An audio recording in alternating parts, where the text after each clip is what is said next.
নমস্কার, কেমন আছেন সবাই? এই গরমেতে হুসফুস শরীর নিয়ে আজকে আপনাদেরকে দেখাবো এই গরমেতে শরীর ঠান্ডা রাখার একটা নতুন রেসিপি। আর সেটা হচ্ছে খুব সহজ পদ্ধতিতে পান্তা ভাতের রেসিপি। সেটা হচ্ছে খুবই সুস্বাদু হয় এই পান্তা ভাত। আমরা ভাতে জল দিয়ে রেখে দিয়েছিলাম, জলটাকে ঝরিয়ে ফেলে দিয়েছি। আর এই রেসিপি তৈরি করার জন্য লাগবে পেঁয়াজ কুচি, রসুন কুচি, শুকনো লঙ্কা কুচি আর কারি পাতা। চলুন এবার দেখানো যাক। প্রথমে কড়াতে দিয়ে দেব সরষের তেল, আর এটা সরষের তেলেতেই হবে, সরষের তেলেতেই এর স্বাদ ভালো হয়, এতে সাদা তেল ইউজ হবে না। তেল গরম হয়ে গেলে দিয়ে দেব রসুন কুচি। প্রথমে রসুনটাকে দিয়ে একটু ভেজে নেব। দিয়ে দেব শুকনো লঙ্কা কুচি। শুকনো লঙ্কাটা দিলাম, এটা ঝাল অনুপাতে আপনারা যেরকম ঝাল খাবেন সেরকমভাবে আপনারা কম বেশি ঝালটা করে নেবেন। দিয়ে দেব কালো সর্ষে।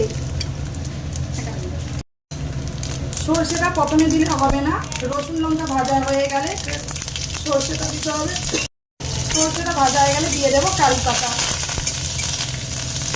কারি পাতাটাকেও একটু ভেজে নেব।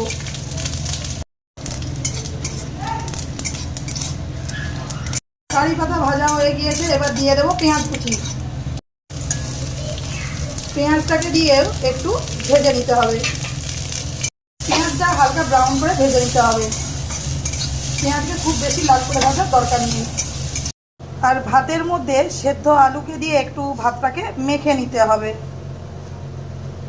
আলুটাকে খুব ম্যাশ করে মাখলে হবে না, একটু যেন এর মধ্যে ডালা ডালা থাকে, তবে এটা খেতে ভালো লাগবে।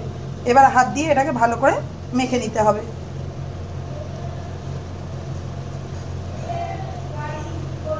আর এটা হাত দিয়েই মাখার চেষ্টা করবেন, হাত দিয়ে মাখলে এটার টেস্ট ভালো হয়। পরিমাণ মতো নুন দিয়ে দেব, টক দই। আর এই ভাতটাতে টক দই দিয়েই বেশি ভালো লাগে, এটাতে জল থাকলে হবে না, টক দই দিয়েই এইটাকে মাখাবো। আর এই গরমের সময় শরীর ঠান্ডা করতে এই ভাত শরীরের খুবই উপকার। এবার টক দই দিয়ে ভালো করে ভাতটাকে মেখে নেব। আমি এটা ঘরে পাতা টক দই ইউজ করছি, আপনারা চাইলে কেনা টক দইও দিতে পারেন। এবার এর মধ্যে দিয়ে দেবো সেই ভেজে রাখা মশলা। সমস্ত কিছু দিয়ে দিয়েছি, এবার ভালো করে এটাকে মেখে নেব।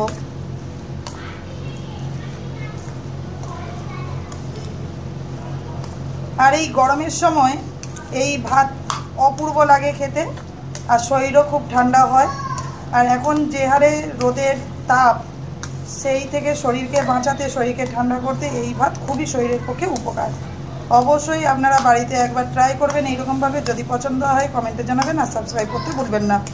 এখন ভালো করে মেখে নিয়েছি, এতে আর জল টল কিছুই লাগবে না। দেখুন একদম রেডি। এবার পোড়া ভাজার সঙ্গে এটাকে সার্ভ করে দেব। একবার অবশ্যই আপনারা বাড়িতে ট্রাই করবেন এই গরমের দিনে। আর কেমন লাগে অবশ্যই কমেন্টে জানাবেন, আপনাদের কমেন্টের আশায় থাকবো। বড়ার সাথে গরম গরম সার্ভ করে দিয়েছি, কত সুন্দর লেগেছে দেখতে।